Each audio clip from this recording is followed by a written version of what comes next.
Fani Willis is a corrupt local hack politician. She's having an affair. She hires the man she's having an affair with to be the special prosecutor. Money is spent on this special prosecutor, her lover. There were correspondence between her lover and her lover's operation and Joe Biden's lawyers. She's there talking about nobody's above the law, except her, of course. Fani Willis is a corrupt local hack politician. Her daddy was part of the Black Panthers, so what is it they say, the acorn doesn't fall far from the tree? Well, whatever. Well, that's her. She's having an affair. She hires the man she's having an affair with to be the special prosecutor. Money is spent on this special prosecutor, her lover. They take these luxurious trips. Pretty good on a DA's salary, don't you think? She must have learned from Biden. And all kinds of other things, these meals. We now know that there were correspondence between her lover and her lover's operation and Joe Biden's lawyers. We now know there were at least 2 meetings that took place. Now think about this. 2 meetings that took place. And she's there talking about nobody's above the law. Except her, of course. Now, thanks to the Free Beacon, they obtained an audio of a whistleblower privately warning Fani Willis in 2021 that her top aide was trying to misuse federal funds.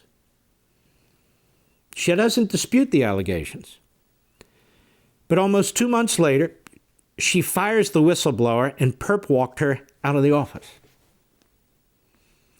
Isn't it Fani Willis who should be investigated, prosecuted, and potentially imprisoned? She's in charge of the DA's office going after Donald Trump and interfering with our election over these phony RICO charges. Coordinating with the White House? Coordinating with the White House. I'm sure the media is very upset about it. No, the media doesn't say a damn thing about it. But let's take a listen, thanks to, on Twitter, X, Andrew Kerr, the other day, who posted this information from the Free Beacon. Go. If you had to give me a sentence, what is the sentence theme?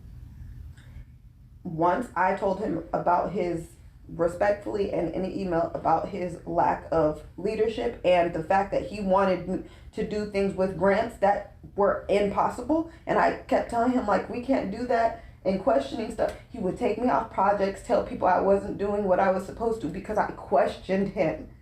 Because I understood, I helped write that grant. I knew what was in that grant. He told everybody in front of Crystal, Deontay, everybody, we're gonna get MacBooks, we're gonna do that, we're gonna get swag, we're gonna use it for travel. I said, you cannot do that. It's a very, very specific grant. Took me off. I questioned Junior DA. There's kids in there from out of the county, all this. Took me off Junior DA. I did not want to do it. He made it look as if I wasn't doing what I needed to do because I questioned him. Because I knew for a fact Mr. Cuffey respectfully did not know what he was doing, period. So I respect that is your assessment. It was clear to me that you and Mr. Cuffey were not getting along. And I'm not saying that your assessment is wrong. I want you to really listen to the words I'm saying. Cuffey, and this is my personal opinion, to one woman to another, is dangerous to your administration. He tells people, when I reached out to you, he told me, you think your word is safe? Exactly when you reached out to Miss Willis, she called me and told me, she tell me everything. So once you reach out to her, she's gonna reach back out to me. So I didn't even go to HR because he put Dexter's name on my PDP, and I didn't even feel safe going to anybody. Can I tell you something? Mm-hmm. I have 3 supervisors that have failed in this building.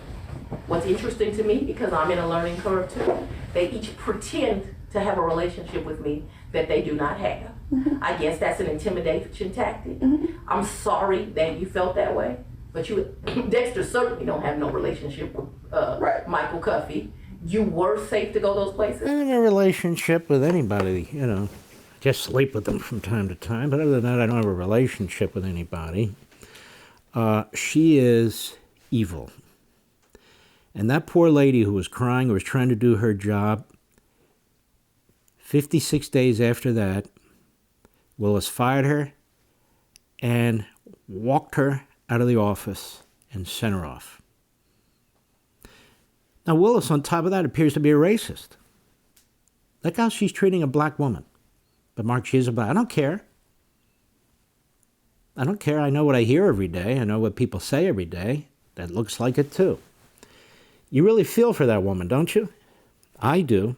That woman, the whistleblower, she goes to her boss and she says, let me tell you what's going on here. They're trying to take money out of a grant that I wrote, taxpayers' money, and use it for things they're not allowed to use it for, trips, bling, all this other stuff. Does Fani Willis sound to you like she's upset about it or concerned about it? No. Does it sound like she's going to do something about it? Absolutely not. But she did. She fired the woman. She's loathsome. For more, sign up for Levin TV.